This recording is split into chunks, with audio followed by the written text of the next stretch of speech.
はストライカーだ。ब्लू lock का season 1 8-बिट studio का एक सॉकर एनिमे है जो मुनेयुकी कैनशिरो के हिट मांगा पर बेस्ड है। ये सीरीज आपके टिपिकल स्पोर्ट्स एनिमे जैसी नहीं है, बल्कि ये चीज़ों को एक्सट्रीम लेवल पर ले जाती है। ब्लू लॉक सीजन 1 का प्लॉट स्ट्रेट फॉरवर्ड है, जहां जापान, जो इंटरनेशनल सॉकर की दुनिया में लंबे समय से कमज़ोर रहा है, एक टॉप प्लेयर को बनाने के लिए बेताब है जो उन्हें वर्ल्ड कप जीतने में मदद कर सके। सॉकर में स्ट्राइकर ही टीम्स को जीत की ओर ले जाता है और जापान के टीम बेस्ड अप्रोच ने सुपरस्टार स्ट्राइकर बनाने के हर चांस को ख़त्म कर दिया है। फर्स्ट ईयर हाई स्कूल के सॉकर प्लेयर और मेन प्रोटैगनिस्ट इसागी योइची को जापान की सोच को बदलने और एक वर्ल्ड क्लास प्लेयर बनाने के लिए डिज़ाइन किए गए नए ब्लू लॉक प्रोग्राम के लिए चुना जाता है। Blue Lock programme Jinpachi Ego के दिमाग से आया है, जिसे जापान के सॉकर फेडरेशन ने अपना अगला सुपरस्टार ढूंढने के लिए चुना है। उनका नया प्रोग्राम जापान के 300 बेस्ट यंग स्ट्राइकर्स को लेकर उन्हें हंगर गेम्स स्टाइल सेटिंग में रखता है, जहां केवल एक प्लेयर जापान की सबसे बड़ी उम्मीद के रूप में खड़ा रहेगा। ईगो तुरंत ही सबके सामने आता है। सॉकर के बारे में उसकी अंडरस्टैंडिंग हर किसी की सोच से पूरी अलग है। उसका मानना है कि यह एक टीम गेम नहीं है, बल्कि टीम एक स्टार प्लेयर के इर्द गिर्द घूमती है और बाकी सभी सिर्फ रोल प्लेयर हैं। यह सिर्फ जापानीज कल्चर से अलग नहीं है कि सॉकर क्या है, बल्कि यह पूरी दुनिया के स्पोर्ट को देखने के तरीके से भी अलग है। इस स्पोर्ट के मौजूदा स्ट्रक्चर के अंदर सफल होने के लिए कड़ी मेहनत करने वाले एक अंडरडॉग की सिंपल स्टोरी से अलग अप्रोच को अपनाते देखना काफ़ी दिलचस्प है। सॉकर के बारे में ईगो का नज़रिया काफ़ी ड्रामेटिक और ज़्यादा लगता है, और ये पूरा शो भी कुछ ऐसा ही है।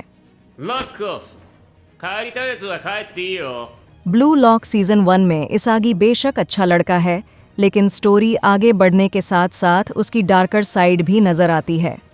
उसे उन खिलाड़ियों के खिलाफ खड़ा किया जाता है जिन्हें वह शुरू में दोस्त की तरह देखना चाहता है, लेकिन ईगो लगातार सिस्टम में ऐसे चेंजेस करता है जिससे सभी प्लेयर्स एक दूसरे के खिलाफ compete करने के लिए मजबूर हो जाते हैं। इसागी को धीरे धीरे अपने अंदर के मॉन्स्टर को डेवलप करते देखना, जो उसे एक लेजेंडरी प्लेयर बनने की क्षमता देता है और ये कहानी को और भी इंटरेस्टिंग बना देता है। वह कभी भी बुरा या पूरी तरह से सेल्फिश नहीं बनता है, लेकिन वह लगातार खुद से जूझता रहता है, क्योंकि वह जानता है कि उसे थोड़ा और सेल्फिश होना होगा, नहीं तो उसका सॉकर करियर एक पल में ख़त्म हो जाएगा। हालांकि यह सिर्फ इसागी के साथ नहीं है। मेगुरू बाचीरा और चिगिरी ह्योमा जैसे प्लेयर्स के कैरेक्टर डेवलपमेंट को इसागी की तरह ही काफ़ी अच्छा दिखाया गया है। वास्तव में मुझे बाचीरा काफ़ी इंटरेस्टिंग कैरेक्टर लगा। उसकी मॉन्स्ट्रस मेंटालिटी को उसकी ज़िंदगी के बारे में बैक स्टोरी के साथ गहराई से समझाते हुए देखना ऐसे कैरेक्टर को वास्तव में देखने लायक बनाता है। बाचीरा भले ही मेरा फेवरेट बन गया हो, लेकिन हर कैरेक्टर को उसी तरह का अटेंशन मिलता है जब उसके चमकने का समय आता है। वे सिर्फ इसागी को आगे बढ़ाने के लिए ही मौजूद नहीं होते हैं, बल्कि उनके अपने गोल्स और स्ट्रगल्स भी हैं जो व्यूअर्स को सिर्फ एक कैरेक्टर से बोर नहीं होने देते हैं। हालांकि अंत में सिर्फ एक कैरेक्टर ही जीत सकता है, और यही बात ब्लू लॉक को इतना इंटरेस्टिंग बनाती है। ब्लू लॉक सीजन एक हर चीज़ को करो या मरो की सिचुएशन की तरह मानता है।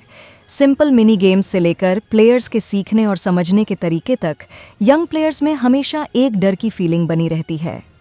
मैं एक स्टोरी टेलिंग डिवाइस के रूप में इसके प्लॉट की सराहना करती हूँ, क्योंकि उन्होंने उनके इंटरनल स्ट्रगल्स और ग्रोथ को अच्छी तरह से दिखाया है। साथ ही इस शानदार दुनिया की सेटिंग की भी तारीफ की जानी चाहिए। यही over the top approach blue lock season 1 के विजुअल डिज़ाइन में भी दिखाई देती है। ये आर्ट पिछले कुछ सालों की कुछ सबसे अच्छी दिखने वाली एनिमे सीरीज़ के बराबर है, और कुछ मोमेंट्स में इससे भी बेहतर है। प्लेयर्स के मैदान पर मौजूद होने का इन गेम एनिमेशन वह जगह है जहां ब्लू लॉक वास्तव में खुद को एक विजुअल मास्टरपीस के रूप में साबित करता है, जिसमें हर एक मोशन काफ़ी स्मूथली एनिमेटेड दिखता है। हालांकि यह सिर्फ मूवमेंट ही नहीं है, बल्कि प्लेयर्स के रिएक्शंस उनके इमोशंस को इस तरह से दिखाते हैं कि उन्हें समझ पाना एक बार के लिए मुश्किल हो जाता है। ब्लू लॉक सीजन 1 परफेक्ट नहीं है, लेकिन ये काफ़ी हद तक वैसा ही है। कुछ मोमेंट्स थोड़े एक्स्ट्रा लग सकते हैं, लेकिन यही अप्रोच इसे बाकी सॉकर एनिमे से अलग बनाता है। इसागी को सपोर्ट न करना मुश्किल है और मैं ये देखने के लिए एक्साइटेड हूँ कि सीजन 2 में वो कैसे आगे बढ़ता है।